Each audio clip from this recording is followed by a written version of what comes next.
Right, so here we are out in the garden. This garden is right next to the Thai cooking school. As I said prior, I lost my audio microphone. There was a short circuit, so there's no audio. However, I think we all appreciate having some videos. So we standing around there, and the Thai cooking teacher, she's giving us examples of what the garden grows, the different types of herbs, and so forth.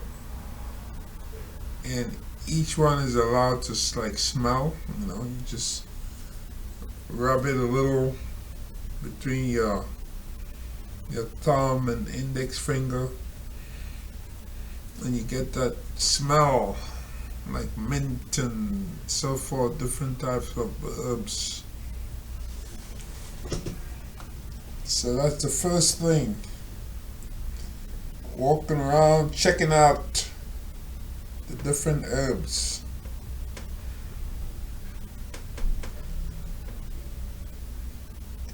You notice that most of the people wearing hats, because out there the sun really starts to beat down on you.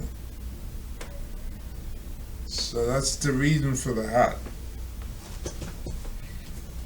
The sun out there is no joke.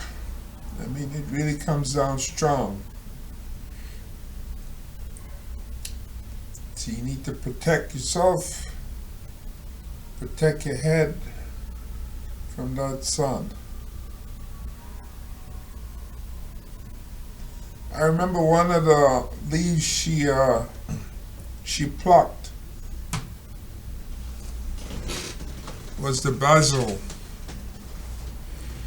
Basil is one of those with very flavorful, very good strength to smell, and very common in cooking in Thai dishes. That also mint, I believe we did have mint.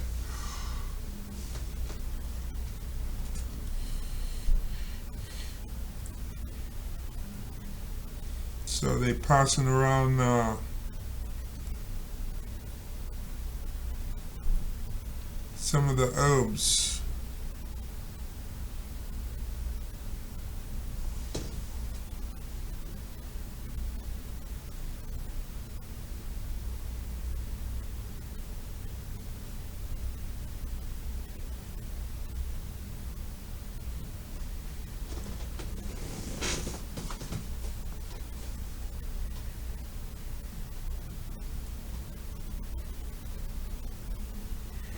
That they put back there is lemongrass.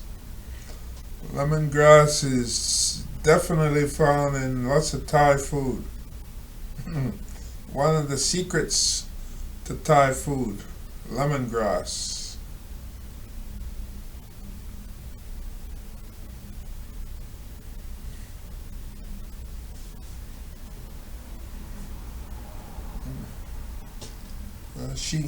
She got her basket of different vegetables.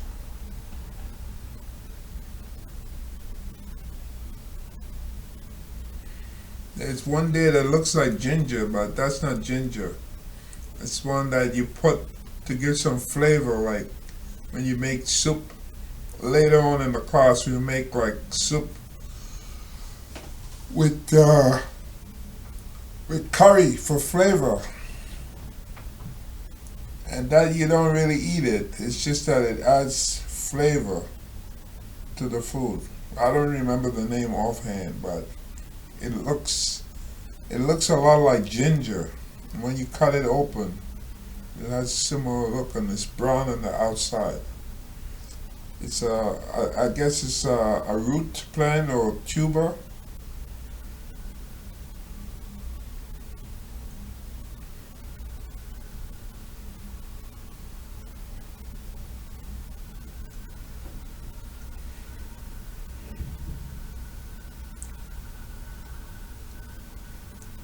So this is a big area here. This is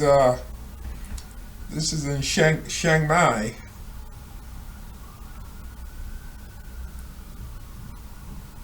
Probably a little more than half hour from my hotel.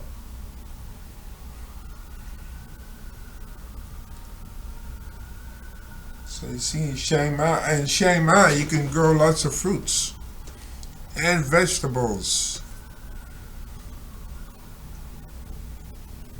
Has the right temperature for that stuff.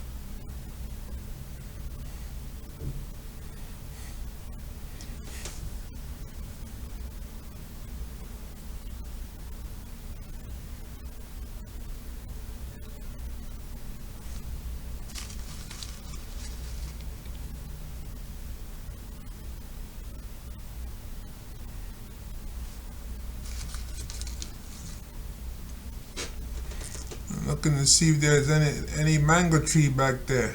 That might be a mango tree in the back, but there are no mangoes.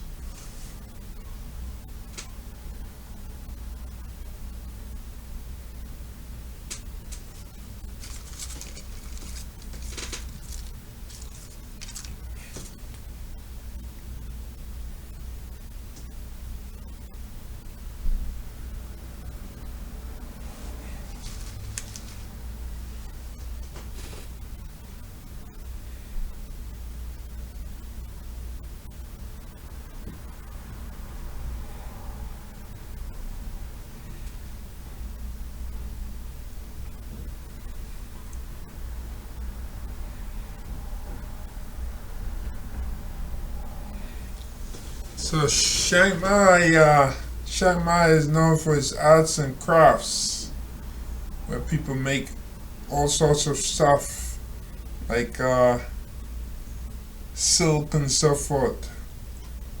I was supposed to stop by the morning before leaving to an arts and craft, but I did that some years ago. I think the first time I went to Thailand, so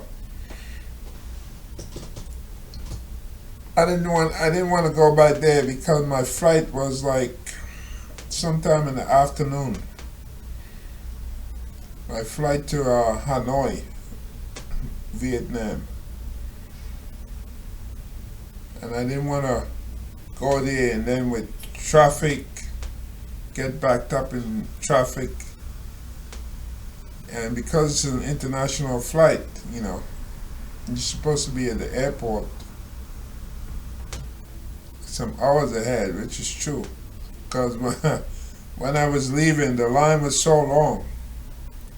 Just to clear Chiang Mai Airport, very, very long line. To go through that, to clear the immigration, to clear the security. Really crazy. Also in Thailand, you remove your shoes too. They have this thing they adopt from the American TSA, where you remove your shoes before you go on. I really think that's ridiculous. Removing your shoes.